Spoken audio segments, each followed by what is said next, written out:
A questão da dona Dalgisa, além de todo esse episódio que a gente já conhece, o último pedido, agora o quarto pedido que nós fizemos de prisão humanitária, os outros três foram negados pelo PGR e pelo ministro, sob a alegação de que ela poderia correr risco, né, a sociedade, né, poderia colocar em risco a sociedade, uma senhora idosa, 65 anos, voluntária numa entidade de aidéticos aqui em Brasília, poderia correr risco à sociedade. Porém, o caso dela, o último pedido que nós fizemos, ele foi para a PGR, e nesse pedido nós atacamos diretamente, e eu fiz 5 denúncias já na OEA, acerca do tratamento médico que ela vem recebendo, médico, psicológico, psiquiátrico, ou não tratamento, vamos dizer assim, né?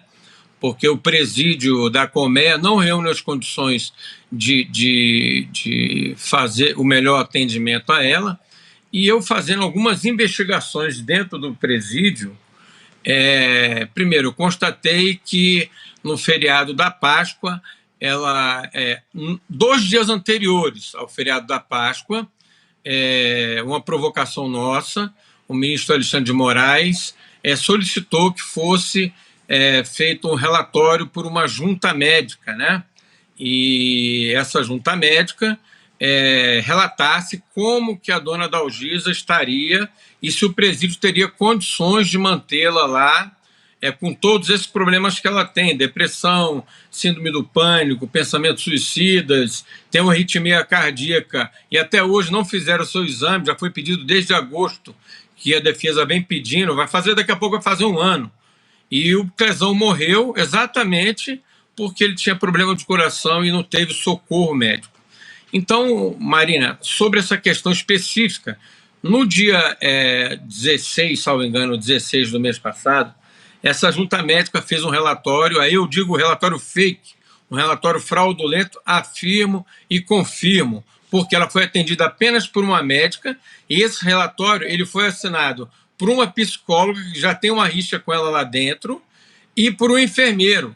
E aí eu descobri, estudando, que um relatório feito por uma junta médica oficial, ele obrigatoriamente, para ele ter validade, ele tem que ser assinado por 3 médicos com CRM. Ou seja, esse relatório emitido pelos profissionais de saúde do presídio da Comé é uma fraude. Eu afirmo e reafirmo. Então, tem que ser 3 médicos.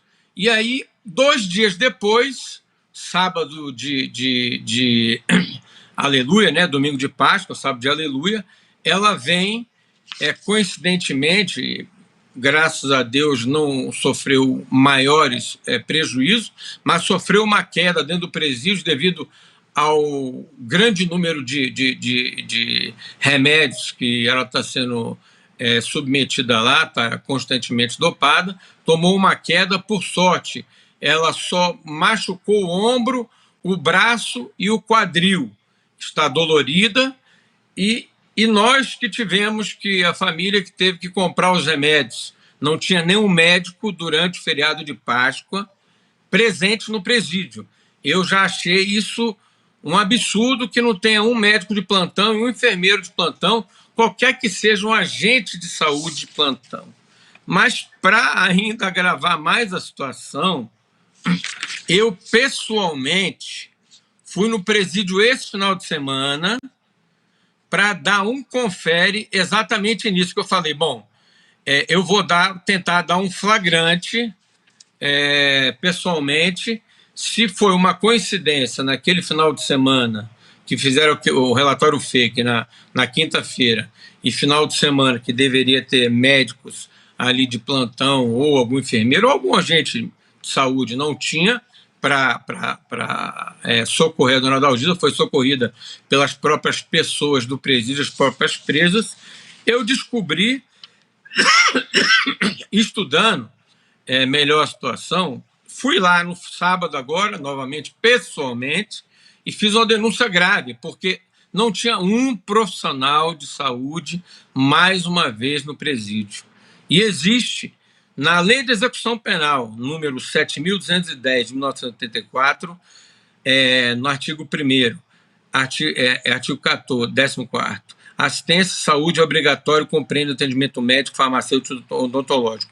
Essa assistência deve ser contínua, ou seja, sem interrupções, o que implica a disponibilidade em tempo integral, inclusive finais de semana e feriados. Então, isso seria um crime desses agentes de saúde, mas o caso é que não tinha ninguém para atender nesse final de semana também, para atender não só ela, tantos outros, né? Claro, a pergunta agora, doutor, da Paula Camacho, depois a gente comenta um pouco esse total e completo absurdo.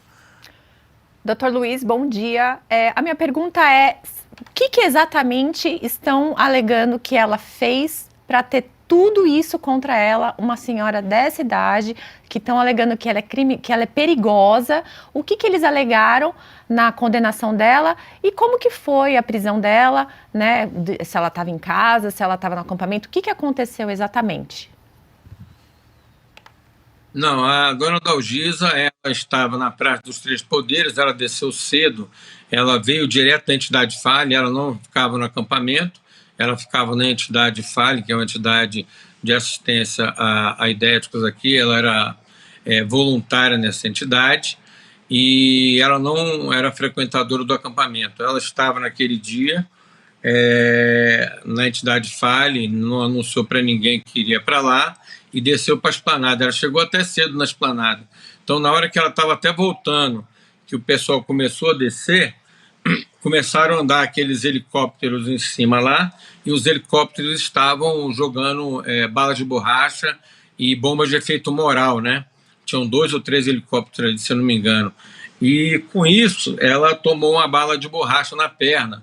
E os prédios públicos, eles estavam sendo estranhamente isso, tá? Isso aí eu vou falar mas todo mundo já viu, as pessoas já viram isso nas imagens, mas estranhamente, por exemplo, o caso dela que adentrou o Palácio do Planalto, estranhamente, os policiais que ali estavam, a Polícia do Exército, eles estavam convidando as pessoas a ingressarem para se protegerem nos prédios públicos, né? Então a gente viu que hoje ficou muito claro que isso foi uma armadilha, né? E ela entrou e não fez nada. Ela entrou e, como tantas outras pessoas, ela estava munida ali, ela estava armada, né?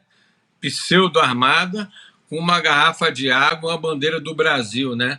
Como 99% das pessoas que entraram nos prédios públicos tomaram essas penas bizarras e absurdas, totalmente desproporcionais e totalmente fora da constitucionalidade, da legalidade e tudo isso que a gente está vendo por aí, né? Muito absurdo aqui no chat, inclusive conosco, o doutor pessoal indignado, falando isso é tortura, é um absurdo. Collor com tornozeleira eletrônica já na sua cobertura de milhões. O que essa senhora fez? Cadê a foto dela? Coloquem aí mais uma vez aonde essa senhora é capaz de derrubar uma democracia, dar um golpe militar no país, ser violenta, ser uma ameaça à sociedade com todo esse relato de dificuldade de saúde, ainda por cima que ela tem, e ser jogada numa prisão dessa forma, sem o mínimo atendimento médico, físico, psicológico, todo o suporte que ela precisa, junto com outras presas, correndo o risco de acabar morrendo na cadeia, assim como a gente viu o caso do Clezão. Olha quantas matérias a Revista Oeste já fez denunciando esse caso, esse total e completo absurdo com essa senhora, o que é extremamente desumano, crueldade sem limites, como diz a manchete que está aí, com a piora na saúde, sem assistência, presa do 8 de janeiro, vai novamente à OEA, quer dizer, pedindo ajuda internacional, porque aqui dentro não conseguimos nos fazer ouvir a importância da anistia de pessoas inocentes como essa senhora, que foi a Brasília na ocasião, toda vestida com bandeiras do Brasil, querendo lutar pelo seu país apenas. Bom, doutor Luiz Felipe com a gente aqui, o advogado da dona Dalgisa, muito obrigada pelas explicações, atualizações, principalmente ela que foi condenada a mais de 16 anos de cadeia, hein, pelo Supremo Tribunal Federal. A gente vai seguir acompanhando, não vamos nos calar, viu, doutor? Conte com o nosso microfone por aqui para voltar com mais informações. Bom trabalho para o senhor, um bom dia na medida do possível. Obrigada por nos atender. Até uma próxima. Agradeço a todos, agradeço a oportunidade. de todos os telespectadores aí do Oeste com Elas. Parabéns aí a todas as mamães e que a gente consiga, se Deus quiser, tirar a Dalgisa para que ela possa passar com seus filhos e netos, que ela tem filhos e netos e tem para a nação bisneto agora.